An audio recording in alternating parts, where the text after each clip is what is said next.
ಎಲ್ರಿಗೂ ನಮಸ್ಕಾರ. ನಾನು ಆ್ಯಕ್ಚುಲಿ ಇವಾಗ ನಾನು BTM ಲೇಔಟ್ ರೋಡಲ್ಲಿದ್ದೆ.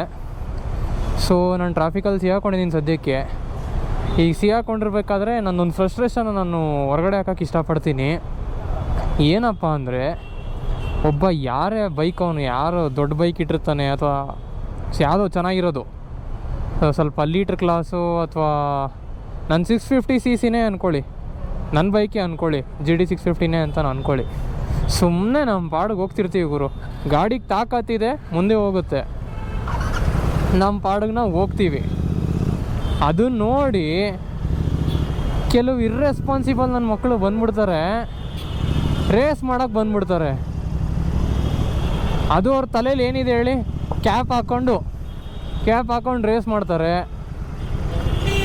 ಅವರಿಗೋ ಸ್ಯಾಟಿಸ್ಫೈ ಆಗಬೇಕಲ್ಲ, ನಮ್ಮ ಪಾಡಿಗೆ ಹೋಗೋವರೆಗೂ ಬಿಡಲ್ಲ ಅವರು.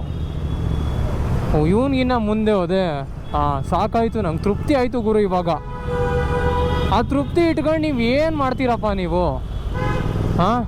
ಒಂದಲ್ಲ ಒಂದಿನ ನೀವು ಹಿಂಗೆ ಮಾಡ್ತಾ ಹೋದರೆ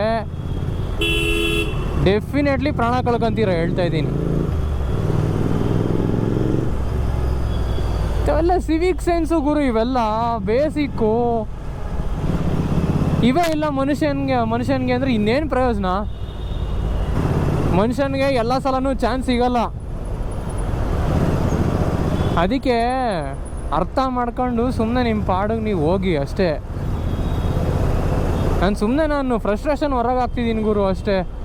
ಯಾರ ಮೇಲೂ ದ್ವೇಷ ಇಲ್ಲ ನನಗೆ, ಜಸ್ಟ್ ನಾನು ಹೇಳ್ತಾ ಇದ್ದೀನಿ. ಯಾಕಂದರೆ ಈಗ ಜಸ್ಟ್ ನಾನು ಇವಾಗ ಒಂದು 2-3 ಜನ ಬೈಕರ್ಸ್ ಹಂಗೆ ಮಾಡಿದ್ರು. ಅವನು ಡ್ಯೂಕ್ 390 ಅವನು ಯಾವನೊಬ್ಬ ಫುಲ್ಲು ಹರಿದೋಗಿರೋ ಪ್ಯಾಂಟ್ ಹಾಕ್ಕೊಂಡು ಕ್ಯಾಪ್ ಹಾಕ್ಕೊಂಡು ನನ್ನ ಜೊತೆ ರೇಸ್ ಮಾಡ್ತಿದ್ದಾನೆ. ನಾವು ನಮ್ಮ ಪಾಡಿಗೆ ರೈಡ್ ಮುಗಿಸ್ಕೊಂಡು ಬರ್ತಾಯಿದ್ದೀವಿ ನೋಡಿ, ರೈಡಿಂಗ್ ಗೇರ್ಸ್ ಹಾಕ್ಕೊಂಡಿದ್ದೀವಿ. ಸುಮ್ಮನೆ ತಲೆ ಬಿಸಿ ಮಾಡ್ತಾರೆ ಗುರು. ಈ ಜನಗಳು ಯಾವತ್ತೂ ಉದ್ಧಾರ ಆಗಲ್ಲ. ಉದ್ಧಾರ ಆಗೋರು ಆಗ್ತಾರೆ, ಮಿಕ್ಕಿದ್ದು ಅವ್ರಿಗೆ ಬಿಟ್ಟಿದ್ದು ಅಷ್ಟೇ.